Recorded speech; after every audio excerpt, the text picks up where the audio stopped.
Secretario General de la Asociación Bancaria y Diputado Nacional de Unión por la Patria, Sergio Palazzo. Sergio, muy buen día. Acá Nico Lantos con todo el equipo de Navarro y la audiencia del Destape escuchándote. ¿Cómo estás? Hola Nico, un saludo a todos en el estudio y a toda la audiencia, gracias por la comunicación. Gracias a vos por atendernos. Bueno, quería empezar preguntándote porque está habiendo ahí una cuestión alrededor del pago de ganancias y ayer salió justamente la bancaria a sentar posición sobre este tema. Contanos un poco de qué se trata.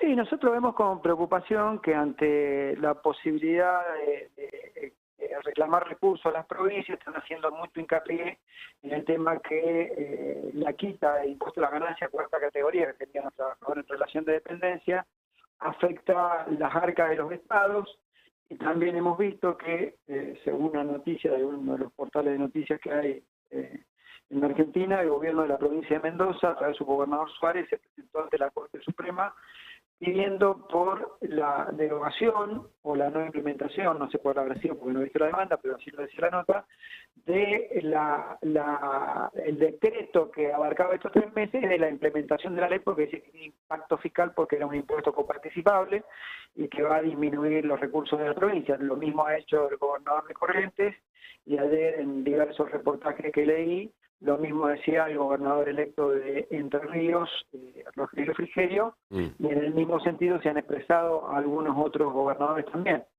Nosotros salimos a decir que claramente en el documento de fijar posición que no es con el bolsillo de los trabajadores cómo van a conseguir recursos de los que el futuro presidente parece que le hubiera negado por los comentarios que ha hecho. Igual habrá que esperar que asuma para ver si manda partidas a las provincias, si sigue con el sistema de coparticipación, porque tantas veces ha dicho una cosa, luego dice otra, y uno no lo sabe hasta que no vea un proyecto de ley. Lo que decimos es que es injusto que si pretendan recuperar recursos, no lo hagan a través de los sectores que más ganan en la Argentina y pretendan hacerlo de vuelta, metiéndole la mano en el bolsillo de los trabajadores que pagaban ganancias y que ahora han dejado de pagar. Está claro, Sergio. ¿Y eso puede llegar a tener un correlato en el Parlamento? Porque hay un proyecto de ley que había ingresado en su momento para justamente establecer esa compensación a través de otros tributos. La idea del bloque de Unión por la Patria es tratar de hacer avanzar este proyecto para que justamente esto no perjudique a las provincias y pueda seguir el descuento de ganancias. 2 observaciones sobre el particular. Uno, lo primero que debe preguntarse es qué impacto tienen las finanzas de las provincias. Como se plantea, pareciera que no van a poder hacer ninguna actividad porque no van a percibir la parte coparticipable de este impuesto. Cuando uno mira el presupuesto 2023 o 2024, el 2024 fue hecho sobre la base que la ley todavía no existía, es decir, había una proyección de ingresos sobre la base de impuesto en la cuarta categoría de ganancia, que eran los salarios. Bueno, eso es el 0,90 del presupuesto nacional y solamente es coparticipable el 56%, quiere decir que es el 0,47, si querés, del presupuesto nacional, que aparte ese 0,47 se lo tienen que dividir entre las 23 provincias más el gobierno de la Ciudad Autónoma de Buenos Aires. Con lo cual no es una cifra que uno diga, es una cosa sideral, van a dejar de pagar aguinaldo porque no reciben esto. No, no es así, lo primero que hay que aclarar. Lo segundo. Disculpa, Sergio, vos entonces decís que se están agarrando del aguinaldo por la sensibilidad que tiene este tema para en realidad hacer un reclamo que pasa por otro lado. Por un lado se agarran de eso y por otro lado porque tienen la concepción y el concepto de que tienen que pagar los trabajadores, no las grandes empresas. Así votaron cuando se trató la ley. Eso cuando se trató la ley, mira quiénes votaron a favor, quiénes votaron en contra, y aquellas provincias que se han presentado en la justicia son las que votaron en contra. Cuando vos desenmascaras la situación, porque decís, mirá, de lo que me estás hablando es del 0,90 del presupuesto nacional. Y a su vez, el 56% es participable, quiere decir que es el 0,47% de los recursos del presupuesto nacional que se lo tienen que repartir entre todos. Quiere decir que no es una cifra que debería impedirle cumplir con sus obligaciones en materia de aguinaldos y de salario. Y la segunda es, si fuera así y querer recuperar ese 0,46, 0,47 que era coparticipable, tratar de buscar en otros sectores. Argentina, por ejemplo, participó en el grupo Marco Inclusivo de la OCDE, y en ese grupo, dentro del G20, se planteó una solución global a una problemática que se da con las empresas, digamos, multinacionales o las empresas grandes, globalizadas. Que es que muchas de esas empresas pagan una tasa de rentabilidad en sus países, como en Argentina, que la tasa sobre la que liquida ganancia efectiva es el 4%. ¿Por qué? Porque tienen quebrantos diversos que pueden utilizar, quebrantos acumulados, porque algunas tienen algún tipo de régimen de promoción especial, porque otras tienen la posibilidad del ajuste por inflación. Entonces eso termina que esas empresas no tributan solo lo que debería haber sido su ganancia, sino tributan por mucho menos. ¿Qué dijo esa reunión del G20? Que tendrían que tener una tasa mínima del 15% de rentabilidad. Y no es que vos le aplicás esa tasa, que es el proyecto que ha presentado el diputado Casareto. No es que vos le aplicás una tasa y le generás un nuevo impuesto. Un impuesto global, es decir, el G20 y la OCDE, que son los países más industrializados del mundo, están planteando esta salida a todos sus países, no una cosa alocada de argentinos que le quieren cobrar más impuestos a la empresa. Si no lo terminan pagando en su país de origen, no lo pagan acá, ¿no? Está claro. ¿Y qué herramientas tienen los trabajadores en la Argentina para tratar de, en este contexto político y después de una elección con una derrota tan dura, sostener estos derechos y estas cuestiones conseguidas por justamente los trabajadores? Bueno, en principio, si ellos quisieran, lo que tienen que hacer es modificar la ley. Y la ley está vigente a partir del 1 de diciembre. El pedido que hacen por el decreto, porque los últimos 3 meses fue por decreto la actualización del mínimo no imponible a 15 salarios mínimos vital y móvil, tampoco tiene asidero porque es el propio presupuesto que ellos mismos votaron favorablemente el que le dio facultades extraordinarias al Poder Ejecutivo para actualizar el mínimo no imponible, con lo cual tampoco tendría que tener asidero en la justicia. Ahora, ¿cómo lo quieren hacer? Y deberían cambiarlo en el Congreso. Para cambiarlo en el Congreso necesitan una cantidad de votos. Si los que votamos de alguna manera seguimos sosteniendo que por principio hemos votado así, bueno, no tiene posibilidad de que salga. Y si buscaran por todos los medios que salga, claramente las herramientas que va a tener siempre el movimiento obrero y el trabajador que se vea afectado va a ser la lucha sindical encabezada por sus organizaciones sindicales. ¿Participaste vos de la reunión que hubo la semana pasada en la UOCRA, ¿no es cierto?, de la CGT? Sí, estuve en la reunión, sí.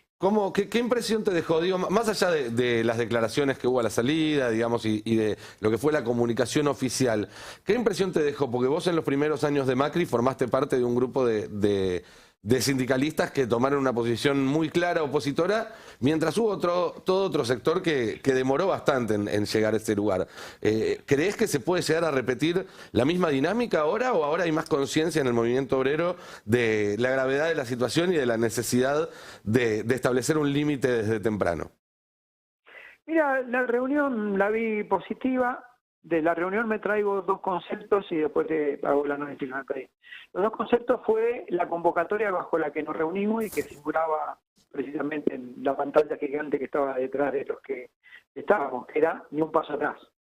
Y la segunda es, la CGT le presentó oportunamente a los 2 candidatos arriba del balotaje 15 puntos donde establece claramente cuáles son las afectaciones en las que no está dispuesto a que ingrese cualquiera de los candidatos, en este caso el que terminó ganando, que es Javier Milei. Y ahí se habla de paritarias libres, se habla de sostener la educación pública, se habla de sostener el sistema de obra social y la salud pública, se habla de una reforma del Poder Judicial, se habla de el respeto por el derecho de huelga consagrado en el artículo 14 y en el 14 de la Constitución. Es decir, me voy con que si es ni un paso atrás, y ni un paso atrás son los 15 puntos, el concepto del movimiento obrero quizás sea distinto, o es distinto, mejor dicho, al que tuvo cuando gobernó Mauricio Macri.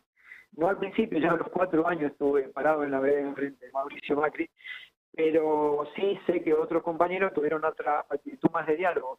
Creo que la situación política en la que asume Javier Milei es totalmente distinta a la que asumió Macri. Javier Milei le dijo con crudeza absoluta a la sociedad argentina cuál era su plan de gobierno. Le dijo que los trabajadores públicos iban a buscar que no tuvieran derecho a huelga, que lo iba a limitar en el sector privado, dijo que los convenios colectivos iban a ser por empresas sin necesidad de homologación y iban a estar por encima de los convenios de actividad. Habló sobre el sistema de jubilaciones diciendo que lo iba a elevar a 65 a las mujeres y que sobre el stock de jubilaciones iba a haber una forma de actualización, no por una fórmula, sino por la recaudación fiscal que hubiera, y que de aquí en adelante no había moratoria, sino todo aquel que cumpliera los años de aporte era el que se iba a jubilar. No le mintió a la sociedad. Entonces sabemos que va por eso. Macri en todo caso le había mentido a la sociedad diciendo voy a mantener todo lo que está bien y voy a corregir lo que está mal, en mi gobierno nadie pagará ganancias. Quizá algunos compañeros le creyeron y a partir de ahí tuvieron una actitud de más diálogo y otros sabíamos que no iba a cumplir absolutamente nada y tuvimos otra posición. Hoy es totalmente distinto. Hoy le dijeron a la sociedad cuál es el ajuste y el movimiento obrero vendió 15 puntos donde dijo el ajuste por acá no tiene que pasar. Claramente, si alguno de esos 15 puntos se vulnera, tendrá que haber una respuesta del movimiento obrero en su conjunto. Sergio, buen día. Carla Pelliza te saluda. Hola, Carla. ¿Cómo llevamos estas propuestas, estas posiciones al Congreso de la Nación, por ejemplo? ¿Qué actitud te parece que va a haber ahí? Bueno, cuando lleguen las propuestas se analizarán y por supuesto que nunca voy a votar en contra de los trabajadores y por supuesto que Unión por la Patria estimo que seguirá el mismo camino porque somos dos proyectos de país y de derechos distintos para la sociedad. Ahora es un Congreso muy fragmentado que va a tener variaciones y volatilidades en sus votos, ¿no?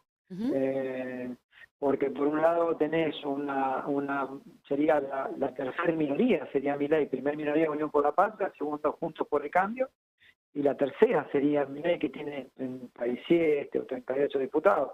Quiere decir que no tiene votos propios, para eso necesita un marco de alianza, y tendrá que referenciarse, y no creo que todos los de Juntos por el Cambio piensen igual en todos los temas, en algunos a lo mejor sí, pero no en todos. Creo que va a ser un parlamento que va a tener mucha dinámica, mucho trabajo y que va a haber que interactuar todos aquellos que tenemos una mirada, que no queremos el país que pretende llevar adelante Milei, tendremos que ponernos de acuerdo en algunos puntos centrales en los cuales no puede que retrocedamos, no podemos volver a discutir privatizaciones como la de YPF, la del Banco Nación. Nadie en su sano juicio puede discutir la eliminación del Banco Central porque primero es un tema constitucional. El artículo 75, inciso C de la Constitución establece que el Estado argentino deberá tener un Banco Central que emita moneda. Listo, se acabó la discusión. No puede cerrarlo y no puede dolarizar. En todo caso, tratarás de reformar la Carta Orgánica del Banco Central para incorporar una nueva moneda. Y Sergio, en ese sentido, digo, ¿con qué sectores te parece que pueden encontrar algún tipo de coincidencias dentro de ese Congreso? Mirá, hay una parte del radicalismo que se expresó antes de las elecciones en contra de, por ejemplo, que la educación pública termine en voucher. Se ha expresado inclusive a favor de la educación pública y nos han acompañado en algunas votaciones en el tema universidades, votando distintos bloques. Creo que ahí uno puede encontrar determinadas adhesiones.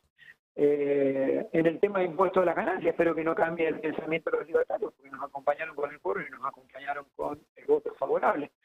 Creo que hay temas, el tema va a ser tema por tema, ir discutiendo, pero en los temas centrales creo que nosotros podemos encontrar una masa crítica a la mirada que tiene Milei y el ala dura del PRO que lo acompaña, ¿no? Porque en un cogobierno, hay que decirlo, no es que le aportan funcionar individualmente, que vaya la presidenta de un partido, de ministra, si es que se completa ese ministerio, no es que vos dejás la presidencia del partido y te fuiste ministra, estás acompañando de un espacio político y estás gobernando. Con ellos no contamos, obviamente. Bueno, y en ese sentido, con esta palabra de cogobierno que vos planteás, hoy salió Cristina y dijo, yo siempre tuve la misma posición, considero que tanto en el Senado como en diputados, quien maneje las cámaras tiene que ser parte del oficialismo y hay toda ahí una disputa a ver quién va a comandar particularmente la Cámara de Diputados. ¿Cuál es la posición que tenés vos sobre este tema? Porque como decís, Milei no tiene los votos, por lo tanto va a necesitar conseguir votos en otros sectores, incluso también para tener, en este caso, el presidente de la Cámara. ¿Cuál es tu posición? Felicito a Cristina por esa posición y la comparto absolutamente. Yo creo que nosotros tenemos que ser respetuosos de la voluntad popular. La voluntad popular se ha expresado en un 45%, le dijo a Milei que no quiere que lo gobierne con las políticas que propuso, y en un 55% nos dijo a nosotros que no quiere que lo gobernemos nosotros y dijo que gobierne Milei.